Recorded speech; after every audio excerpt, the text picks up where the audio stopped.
Once upon a time, there lived a very handsome prince named Adebisi, who was born blind. He was loved by everyone because he was kind and generous. He loved music and often played the flute. His friends always played music for him every evening. The joy on his face showed how much he loved it.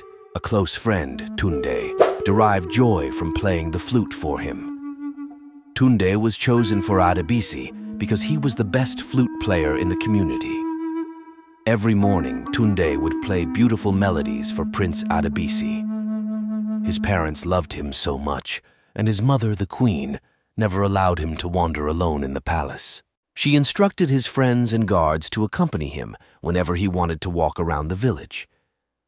Even though he was blind, his mother never stopped talking about him and how wonderful he was. One day the prince sneaked out of the palace to feel the warmth of the sun and the breeze, as he always did with his friends and guards. He was so happy that he was doing it alone this time. It felt so good, feeling the fresh air and hearing the birds sing. It's so peaceful here, Prince Adebisi thought in his mind. What a serene place, he said softly. In the same forest, there was a farmer named Ola who was gathering fruits. Ola was known to be a very hard-working farmer. He never went home with an empty basket. Suddenly, Ola saw a monkey trying to steal his fruits. He threw a stone to scare it away. Unfortunately, the stone missed the monkey and hit Prince Adebisi on the head, and he fell. Ola rushed to see what had happened. On getting there, he saw it was Prince Adebisi. He was shocked and terrified. He quickly ran back to his house, his heart pounding with fear as his conscience tormented him. Ola was torn between reporting the accident or keeping it a secret. He decided not to say a word to anyone because he feared the queen's wrath. Never, I will never confess, he thought. As he was wrestling with his thoughts, his neighbor Kaka rushed in and asked if he had heard the news from the village. Ola shook his head and asked, "What news?" Kaka then said, "Do you know that Prince Adebisi was found unconscious in the forest today? Someone saw him and reported it to the queen. The whole village is in an uproar trying to find out who hurt him." Ola replied, "But Prince Adebisi is such a kind soul. Who could do such a thing to him? This is heartbreaking." Kaka continued, "But the queen is furious and has promised a great reward to anyone who can find out who hurt the prince. It seems someone has confessed, but I'm not sure who." Ola, with wide eyes, said, "Really? Someone confessed? But it was me. I must go to the palace and tell the truth." He rushed to the palace and knelt before the queen, narrating the entire incident. Unbeknownst to the villagers, the queen had set a trap to catch the person who hurt her son. Since no one had come forward, the queen, who was worried and sad for her son's condition, ordered her guards to take Ola away. Meanwhile, Prince Adebisi was being cared for by the royal doctors. He was still unconscious, and his mother stayed by his side, holding his hand and praying for his recovery. Tunde, his faithful friend, played soft melodies on the flute, hoping the music would bring Adebisi back to them. In the palace courtyard, Ola was brought before the queen again.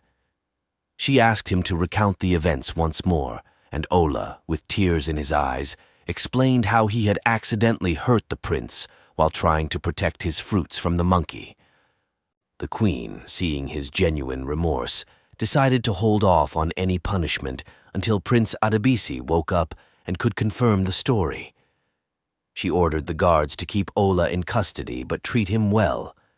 The villagers, hearing this, began to discuss among themselves, wondering if Ola's story was true and what would become of him. Days passed, and the palace was filled with an air of tension and hope.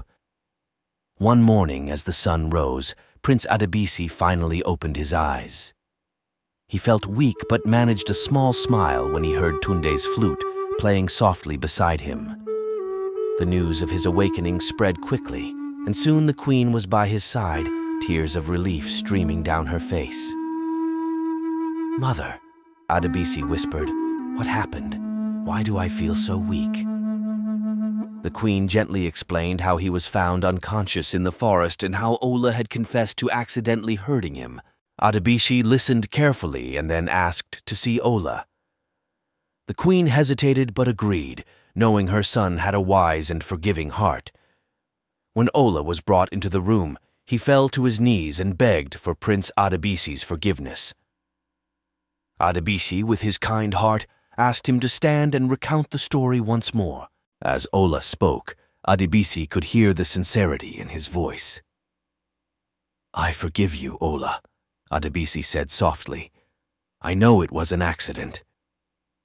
The queen, seeing her son's forgiveness, felt a weight lift off her shoulders. She decided to release Ola, but asked him to stay in the palace for a while to help with the gardens as a way of making amends. Ola gladly accepted, grateful for the prince's mercy. As the days went by, Ola worked diligently in the palace gardens, proving himself to be a kind and hard-working man. He and Prince Adebisi formed a bond over their shared love for nature and the simple joys of life. Tunde continued to play his flute, filling the palace with beautiful music. One evening, as the sun set and the palace gardens glowed with the soft light of lanterns, Prince Adebisi, Ola, Tunde, and the queen sat together, sharing stories and laughter.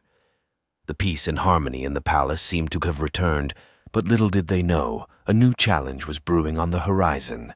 Deep in the forest, a mysterious figure watched the palace with keen interest. This figure, cloaked in shadows, had plans of their own, plans that could disrupt the newfound peace in the kingdom. As the figure turned and disappeared into the darkness, the future of the palace seemed uncertain once more.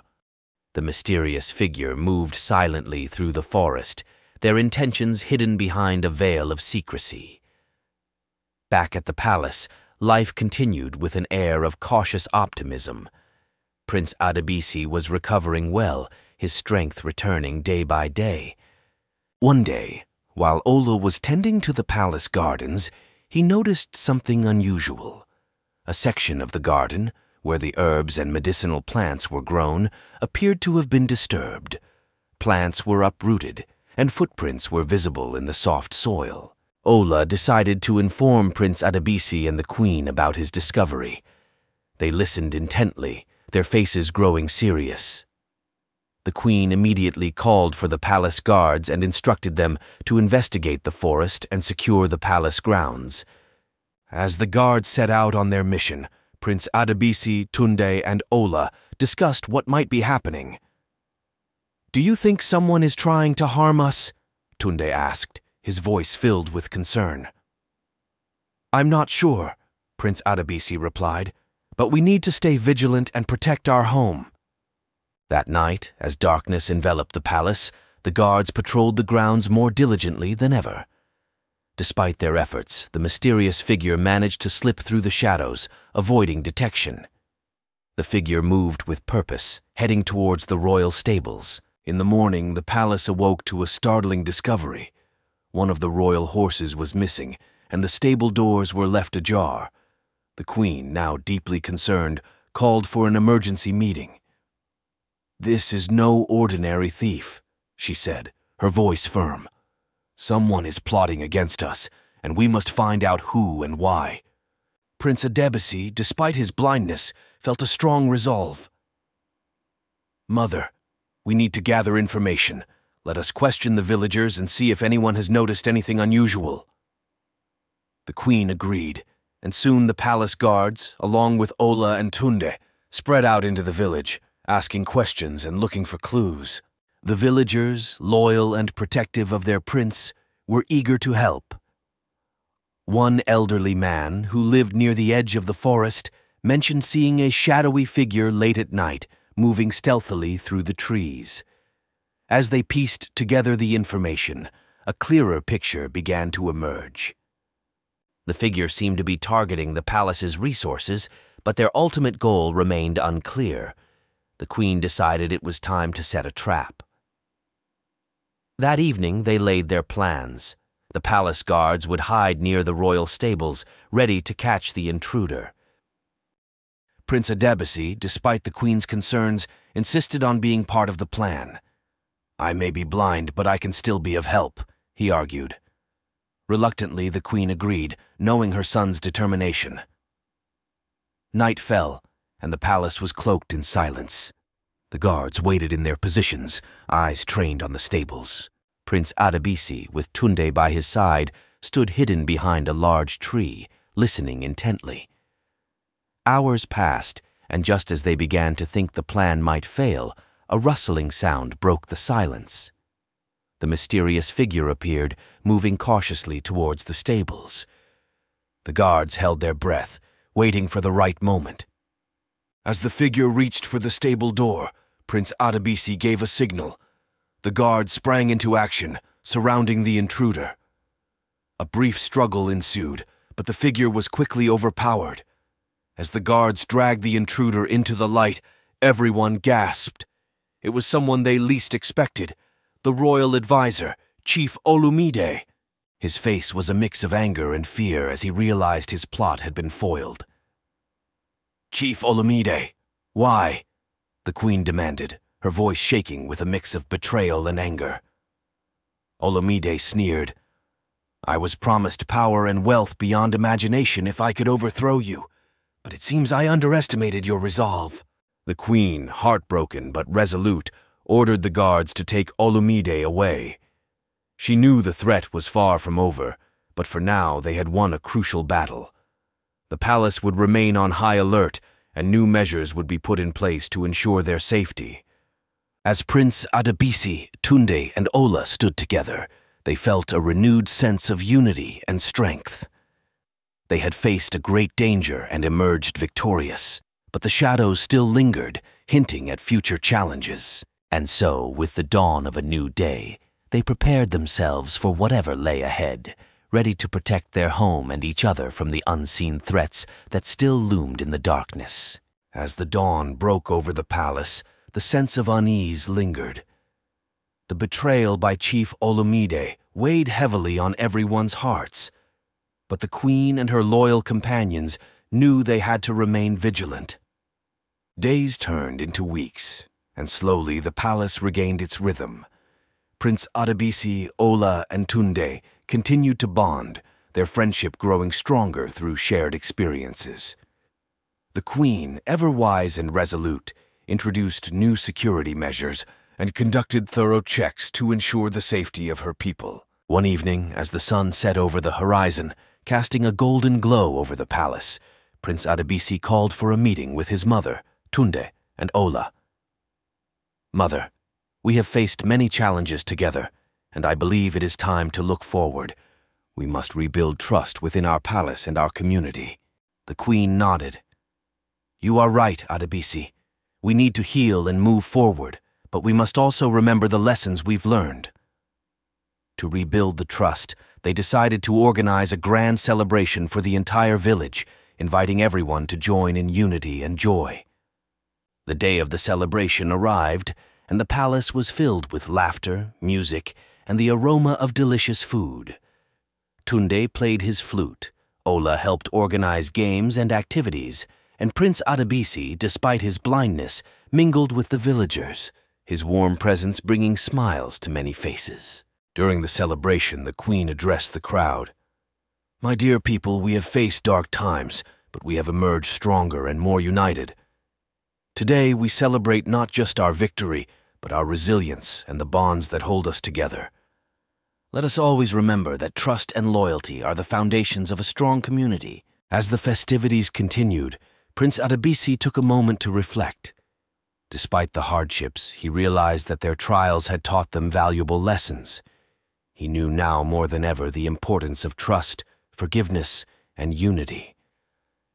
As the night drew to a close, the villagers returned to their homes, their hearts filled with hope and gratitude. Prince Adebisi, Tunde, and Ola sat together under the starry sky, feeling a sense of peace and accomplishment.